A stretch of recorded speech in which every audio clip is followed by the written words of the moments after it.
All right, so this is a topic that I'm pretty comfortable with, and I think what we're trying to do is just focus on FPSB. One of its stakeholders is going to be consumers. No matter where we are in the world, we have a couple of issues, and we need to talk through those if we're going to build a profession.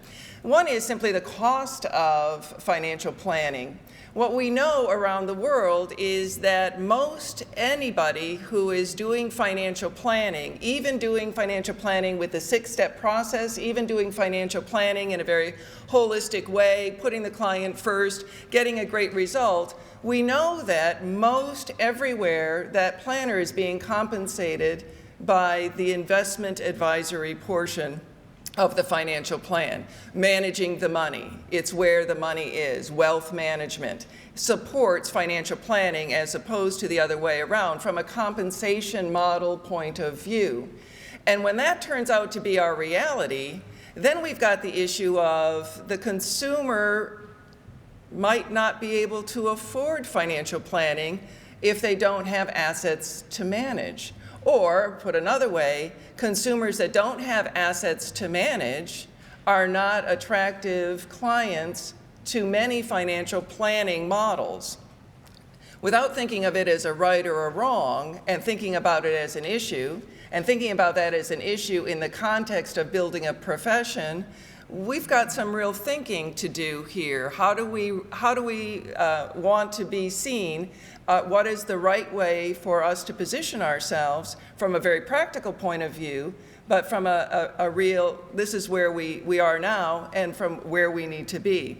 So it's clearly talking through in the volunteer forum, through the CEOs, when we really doing our surveys, when we ask people where are they doing financial planning or what's their target market, are we reaching all of these consumers if our models are based on asset management? There's another issue here, and it's simply the value of financial planning.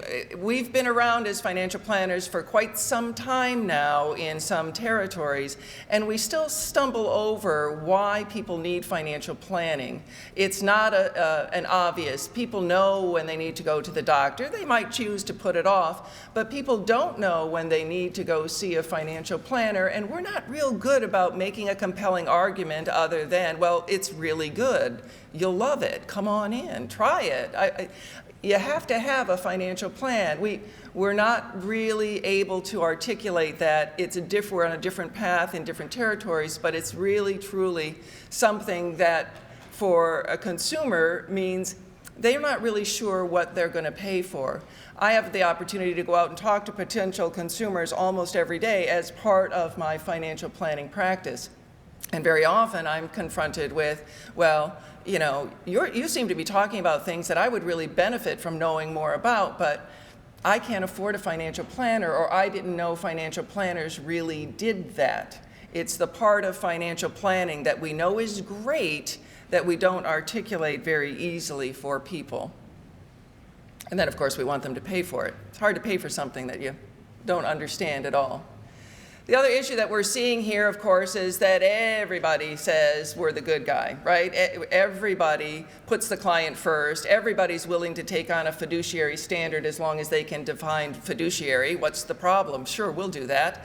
And what it means for our profession building basis is we have some really confused clients.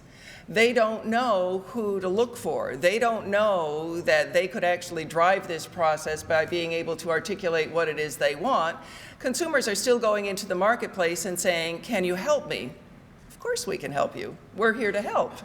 But once we're in a relationship, that's when the client really sees the benefit and how trustworthy and how we're putting them first. Well, they could have just as easily been in a relationship with somebody who didn't have that kind of focus, who didn't have the competence and the ethical standards. And so what we see is that clients are getting into these relationships and it's too late for them to know they really didn't get financial planning.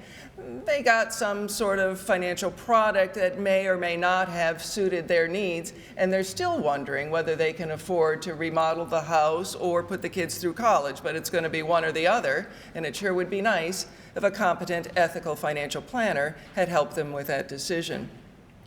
Along the same lines, we've got a lack of message discipline around the world, even within our own territories, about what is financial planning and what is a financial planner. In some territories, we're making a big deal difference and drawing a line between advising and planning. We're making a distinction between different levels of planning, and all with good reason, and it's all very understandable, but my remarks are simply to get you to focus on what do you think that's doing to the consumer? If we're having message discipline issues among ourselves, we kind of like each other and we know quite a bit about each other. Can you imagine what a consumer is really facing when the consumer is looking at all of our different terminology with less knowledge on what every word is really supposed to be meaning? So that brings us, just to set up our discussion, with some implications we should be looking at. The need to be able to clearly and concisely present the value proposition for financial planning. I can remember 40 years ago struggling with this on a very personal level, listening to people saying they were financial planners going, really, what does that mean? And then 35 years ago, as I was actually thinking about being a financial planner, how am I going to present this as a value other than try it, you'll love it? It's been a struggle. So we need to be able to clearly and concisely present the value proposition for financial planning. We need to differentiate clearly what financial planning is, and the CFP practitioners are professionals. We need to ensure CFP practitioners embrace professionalism and are held to those standards, and we need to deliver financial planning. We have a report we're going to be talking about later today, who's really doing financial planning. So, are we ready? There's more to it.